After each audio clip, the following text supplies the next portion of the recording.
आयोजित आज की सभा में देर रात को मौजूद इन ग्राम पंचायतों के बुजुर्गों, नौजवान साथियों, माताओं, पिता, हमारे आदर्श चौधरी हेमाराम जी के संरक्षण में आज की इस बैठक में उपस्थित सभी लोगों को मेरे तरफ से तहे दिल से बहुत बहुत धन्यवाद। सम्मानित मंच, आने वाले इस 26 तारीख को लोकसभा चुनाव के मतदान का दिन है। हम सब आप लोगों के बीच में उमेदराम जी बेनीवाल के मदद मांगने के लिए आप सब लोगों के बीच में आए। इस चुनाव के अंदर एक तरफ तो मोदी जी के दोनों अनुयायी अपने अपने तौर तरीके से बातें कर रहे हैं, वो विस्तार की बात नहीं कर रहे हैं, अपनी बात नहीं कर रहे हैं, सामंजस्य की बात नहीं कर रहे हैं, विकास की बात नहीं कर रहे हैं, सच्चाई की बात नहीं कर रहे हैं, आंकड़ों की बात नहीं कर रहे हैं, वो कुछ और ही बातें कर रहे हैं। ये बाड़मेर जैसलमेर के लोगों को तय करना है, धार के लोगों को बात तय करनी है कि चुनाव के अंदर अपनी बात होनी चाहिए या किसी और बातों के अंदर इस चुनाव का आधार और चुनाव का प्रचार होना चाहिए। ये लोग सवाल करते हैं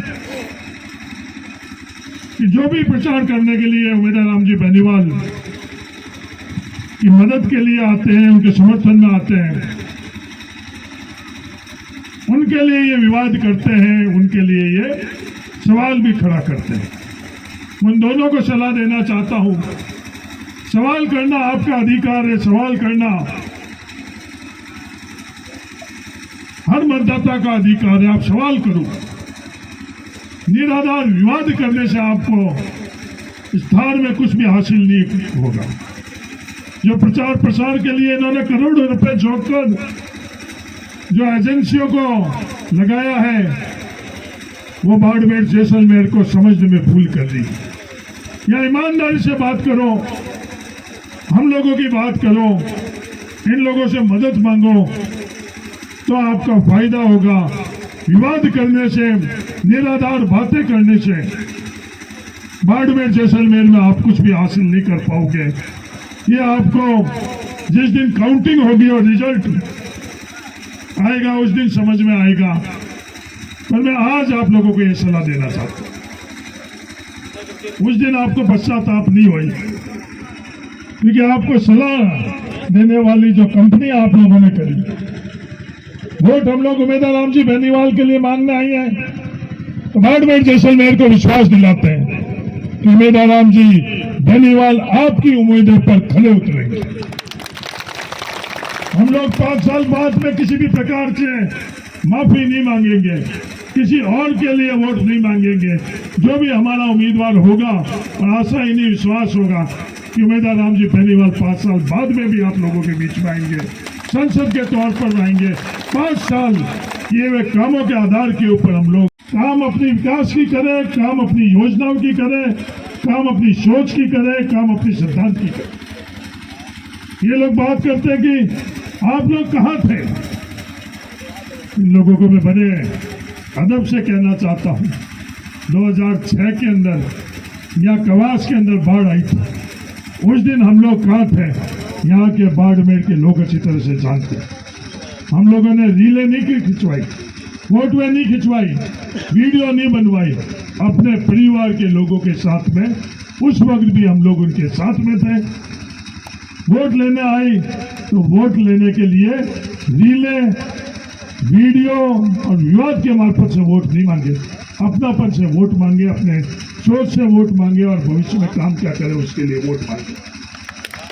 ये लोग बात करते हैं दोनों मोदी जी के आदमी। पहले तो हेमाराम जी के संदर्भ में इन्होंने जो बातें करी, विवाद किया, वो आप लोगों से छुपावा ली। जब मैंने बात करी तो मेरे संदर्भ में बात करी दोनों ने कि सांसद रहते हुए क्या काम किया। बाड़मेर का क्या भला किया? ये सवाल मेरे से दोनों के दोनों, मोदी जी के दोनों, अक्सर तो मैं दूसरा नहीं, पर दोनों मोदी जी के लोगों ने मेरे से बात की।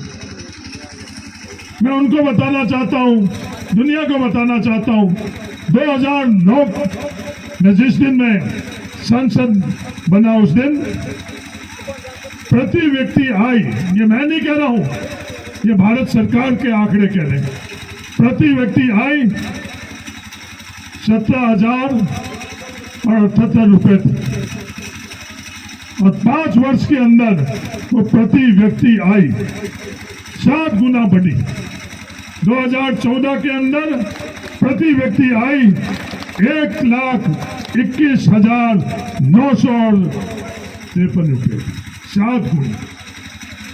प्रति व्यक्ति आय बढ़ी तो किसी जाति की नहीं बढ़ी, प्रति व्यक्ति आय बढ़ी तो किसी धर्म की नहीं बढ़ी, प्रति व्यक्ति आय बढ़ी बाड़मेर जिले की तो किसी एक क्षेत्र की नहीं बढ़ी, बाड़मेर की हर घर की आर्थिक आय बढ़ी जब ये प्रति व्यक्ति आय बढ़ी। ये बात नहीं करेंगे, ये सवाल ये लोग नहीं करेंगे कि प्रति व्यक्ति आय। हाँ, नारों के अंदर ये लोग बात करेंगे कि हाँ, किसान की आमदनी देश में दुगनी कर लेंगे, पर ये नारे के नारे रह गए। प्रति व्यक्ति आय के संदर्भ में किसानों की आय दुगनी करने की जगह बाड़मेर जिले की प्रति व्यक्ति आय नरेंद्र मोदी जी के शासन काल के अंदर बढ़ा नहीं तो अलग बात, 5 सालों के अंदर 7 गुनी बढ़ी और इन 10 सालों के अंदर बढ़ाने की जगह घटी है। आज आप इसकी माफी मांग सकते हो बाड़मेर जिले से कि प्रति व्यक्ति आय नरेंद्र मोदी के प्रधानमंत्री काल के अंदर बाड़मेर जिले की घटी है। ये प्रति व्यक्ति आय किसके प्रधानमंत्री रहते हुए घटी है? मैं उन उम्मीदवारों से पूछना चाहता हूं, इसका दंड बाड़मेर की जनता किसको दे? जब आप लोग कहते हो मेरी गलती, ये किसकी गलती है? ये आपस में आप लोग तय कर लो कि बाड़मेर जिले की प्रति व्यक्ति आय बढ़नी चाहिए थी या घटनी चाहिए थी। ये सवाल ये लोग नहीं करेंगे, ये आंकड़े हम लोगों के बीच में लेकर नहीं आएंगे, ये लोग सिर्फ विवाद लेकर आएंगे। किसानों की आय दुगनी करने के लिए 2 करोड़ रोजगार की ये लोग बात करते हैं।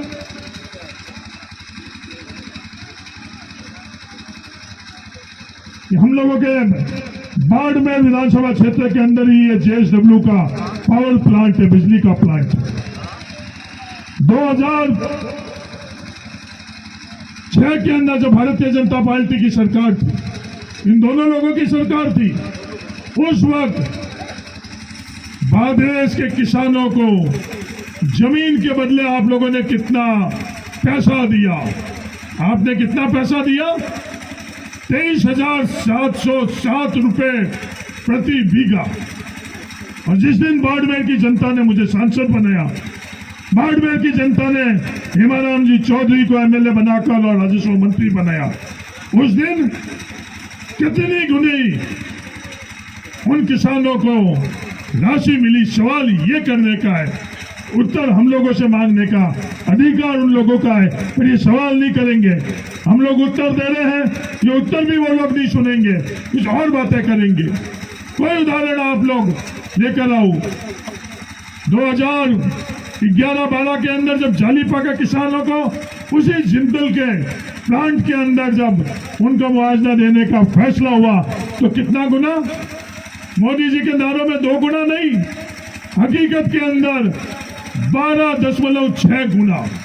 ये मैं कहने के लिए नहीं कह रहा हूं, कोई भी पड़ोस के अंदर जो किसान है उनसे जाकर पता कर ले, उन लोगों को 3 लाख रुपए बीघा का मुआवजा मिला। वो किसान किसी एक जाति के नहीं थे, वो किसान किसी एक धर्म के नहीं थे, वो किसान जालीपा के किसान थे। 3,000 बीघा जमीन 2006 के अंदर हुई और 23,000 बीघा 2011 में। 3,000 बीघा जमीन किसानों को भी उन लोगों को मुआवजा दिलाने के लिए सिर्फ 23,707 और यहाँ 23,000 के लिए 3 लाख रुपए। इस तरह के सवाल नहीं करेंगे। बाड़मेर मुख्यालय के अंदर मेडिकल कॉलेज स्वीकृत किसके कार्यकाल के अंदर हुई? कौन सांसद था? ये बात ये लोग नहीं करेंगे।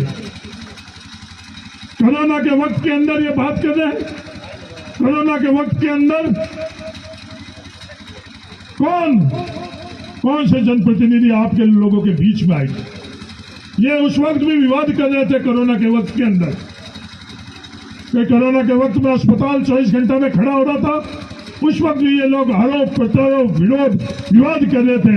विवाद तो अलग बात, इन लोगों ने मुकदमे भी दर्ज कराई, मुकदमा के अंदर एफआईआर भी लगी, क्लोजर भी हुआ। उसके बावजूद भी सिर्फ विवाद करने के लिए यहाँ स्टेडियम के अंदर खड़े होकर और बात करते हैं कि उस समय कोरोना के वक्त के अंदर जो कंटेनर से अस्पताल बना, हाँ कंटेनर के अंदर भी कोविड